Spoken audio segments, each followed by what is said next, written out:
Good morning. Like actually, literally good morning. It's 7:30 here, and oh, I just can't believe how good this looks with the RGB off. Like it almost like with the lighting, because it's early. It's 7:30 in the morning here, California, and it looks like the nickel is like a dark nickel. It just looks amazing with the RGB off, with no RGB. Honestly, dude, I I'm tempted just to leave it like this. This looks nearly, this looks about as good as with the RGB on.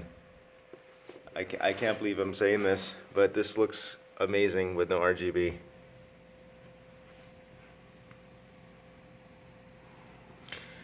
Um, there is one thing that I've noticed that is definitely not as nice as the previous setup, and that is the DDC pump noise.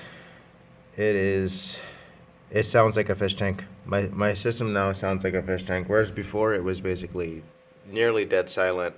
Now it sounds like a fish tank. I'll be quiet, let you guys have it here. Now I'm trying to rule out.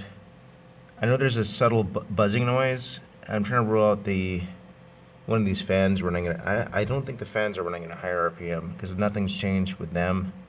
And I got plugged into sysfan 3 on the bottom here, and I've checked it, and it's a 4-pin cable, and technically it should be PWM. But I will check it again this morning. I'll go into BIOS, and maybe I'll even swap it over to sysfan 4, and I'll try to drop it down. But it sounds like a fish tank.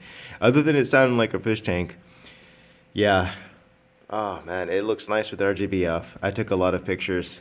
And I was playing last night and I had no issues with I need to check again. This tube up here is that was my fill tube, and I just left it open because it looks like most of the air has escaped from the all that aeration that I noticed when I first filled it is basically has subsided, and I just left this open as, I guess, like as a safety measure in case it does expand thermally, so that the whole thing doesn't explode and the liquid just goes out there somewhere and hopefully comes back out on the backside of this radiator and just drains down, because it's just sitting on top of the rad and there's nothing really behind it. There are some wires, but it's better than it coming out on one of these and then coming on the fan and exploding everywhere, etc. But I'm gonna put it under load this morning, and then I'm gonna check the level, and if the level doesn't like reach the top of that distro plate, then I'm gonna plug it up. But that tube there, that's why that tube is just chilling there. It looks kind of out of place, but it's interesting because you can kind of tell the difference between brand new EK Duraclear, right, and acrylic in terms of like a clarity. And I haven't polished this yet. There's ways to polish the tubing. I haven't done it yet. You can polish the tubing and make it look a lot better, but that's how EK Duraclear looks, right? And that's how acrylic looks. Oh god, acrylic is nice. I'm so glad I went with acrylic. Wow, really happy with this. This just looks amazing.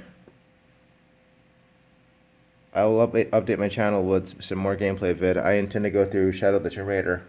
I was playing it last night and I got stuck in one of these tombs, but I noticed that my core, I was only in the tomb for about 15 minutes under full load, but my core kind of just hung out like at 41 to 43 degrees.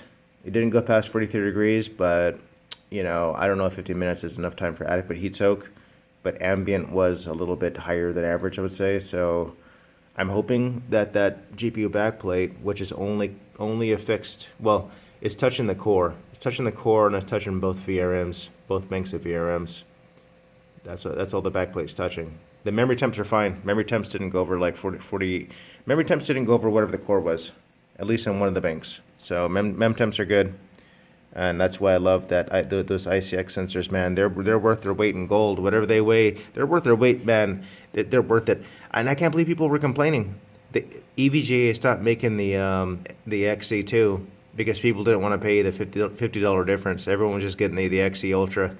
Well, for me, dude, having cooked one of these cards, well, it had micron memory. It had micron memory.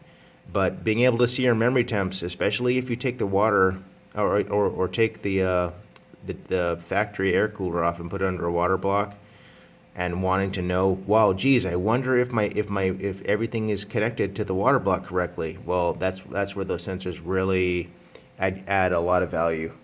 And for me, $50, dude, it's worth it for those sensors. Okay, I'll update my channel with some more gameplay vids. Thanks for watching. Good morning, everybody. Let's see, I'll button it up and do a different perspective. Oh yeah, also, I don't know if I showed you guys my cable management, but it's really nice how I have this. So I got everything just coming out, and then it's just tucked into the table. It goes over there. And the surround system's Logitech Z906. Okay, thanks for watching. Adios, amigos.